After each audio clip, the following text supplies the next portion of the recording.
नमस्कार, मैं चिरंतन कोठारी। हर रविवार को हम कुछ बातें करते हैं। कुछ रविवार से जो हमने नए चीज़ें लॉन्च करी, जैसे ई नवभारत कहें, नवभारत टैलेंट हब कहें, नवभारत बिजनेस हेल्प कहें, हम उसके बारे में जान रहे थे। लेकिन ये कारवां शुरू कहाँ से हुआ? आप सब जानते हैं 20 मार्च 2019 जब पूरे देश में लॉकडाउन लग गया था, हम सब लोगों ने बाहर आना जाना बंद कर दिया, आपस में मिलना जुलना बंद कर दिया, हमारा सारा काम इफेक्ट हो गया। तब 5-7 दिन तो हम लोगों ने मैंने निकाले बिना कुछ काम किए, बिना कुछ सोचे। लेकिन मेरे जैसे आदमी के लिए बिना काम के रह पाना बहुत मुश्किल है। तो मैंने सोचा कि अब क्या किया जाए, इस लॉकडाउन के समय में क्या करें। तो क्या करने से पहले मुझे एक व्यक्ति ने कहा था कि आपको कभी भी कुछ नया करना हो तो आप सोचिएगा कि किस समस्या का आप सॉल्यूशन निकाल सकते हैं, उस सॉल्यूशन पे ही काम कीजिए। तो सबसे पहले मैंने देखा कि ऑफलाइन क्लासेस बंद हो चुकी है। जैसे इंटरेक्टिव क्लासेस हुआ करती थी, फिजिकल क्लासेस हुआ करती थी, वो बंद हो गई है। तो सबको बहुत परेशानी आ रही है तैयारी करने में, पढ़ाई करने में।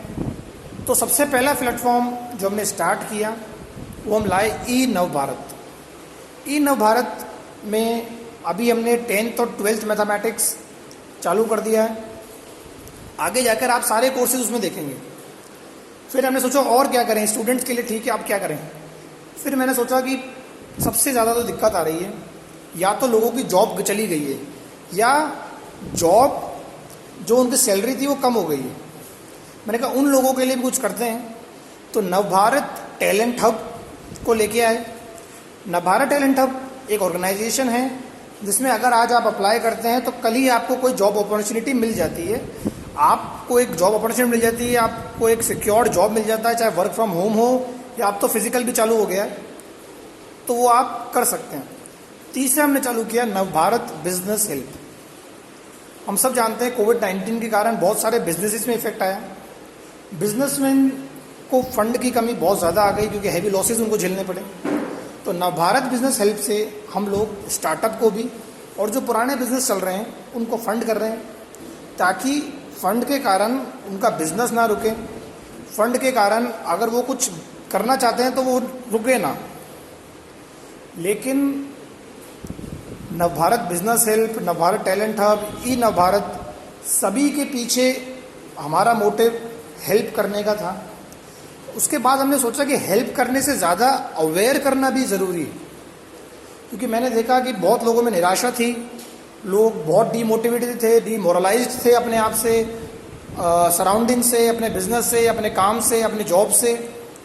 तो हमने एक पहल चालू करी ई नवभारत के अंदर, जहां हम एजुकेशनिस्ट, इंडस्ट्रियलिस्ट, जॉब जो रिक्रूटमेंट करते हैं उनसे इंटरव्यूज़ करेंगे, उनके विचारों को जानेंगे, एक अवेयरनेस लाएंगे पॉजिटिविटी की तरफ।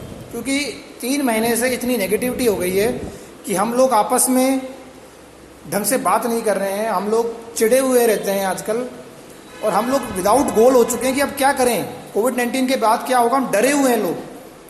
तो उसके लिए हमने सोचा कि हम बड़े बड़े एजुकेशनिस्ट, इंडस्ट्रियलिस्ट के पास जाएंगे, उनसे बात करेंगे कि कैसे कोविड-19 के साथ और कोविड-19 के बाद जिया जाएगा। कल हमने हमारा पहला इंटरव्यू डॉक्टर राघव परिष्कार के साथ किया, जो बहुत अच्छा रहा, जिसकी हमें खुशी है, आपका समर्थन से अच्छा रहा वो। अब आगे चलकर भी हम ऐसा ही करेंगे। बस अब ये चाहते हैं कि आप निराश ना हो, आप परेशान ना हो, आपकी हर समस्या का सॉल्यूशन हम करके देंगे, चाहे वो एजुकेशन से रिलेटेड हो, जॉब से रिलेटेड हो, बिजनेस से रिलेटेड हो, किसी भी चीज़ से रिलेटेड हो। बस आप मोटिवेटेड रहें, और आपको कोई भी दिक्कत हो आप कभी भी हमें कांटेक्ट कर सकते हैं, हमारे यूट्यूब पेज के कारण, हमारे व्हाट्सएप से, हमारे फेसबुक से, कैसे भी आप संपर्क कर सकते हैं हमें। तो मोटिवेटेड रहिए, मोरलाइज्ड रहिए, आसपास वालों को भी वो पॉजिटिविटी दीजिए, ताकि हमारा भारत एक ऐसा भारत बन सके जहाँ पर हर आदमी सशक्त हो, आत्मनिर्भर हो और खुश हो। मुट्ठी में कुछ सपने लेकर, भरकर जेबों में आशाएं, दिल में है अरमान यही, कुछ कर जाएं, कुछ कर जाएं। सूरज सा तेज नहीं मुझ में, दीपक सा जलता देखोगे।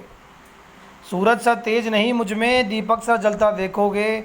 अपनी हद रोशन करने से तुम मुझको कब तक रोकोगे, तुम मुझको कब तक रोकोगे।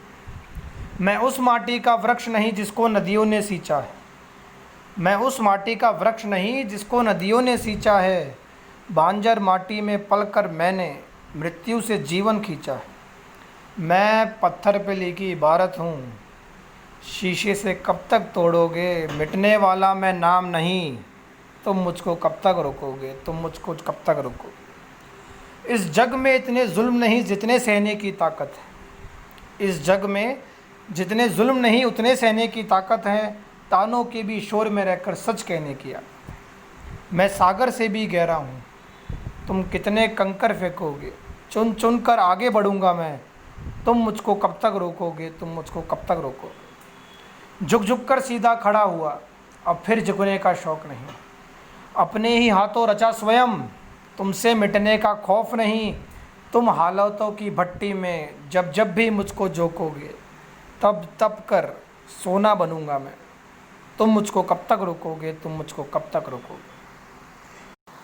यही आग हमें अपने दिलों में भरनी है, कुछ करने की, कुछ बनने की। इस समस्या को एज एन अपॉर्चुनिटी लेना है और कुछ करके दिखाना है, खुद के लिए, अपने परिवार के लिए, अपने देश के लिए। तो आइए मेरे साथ जुड़िए।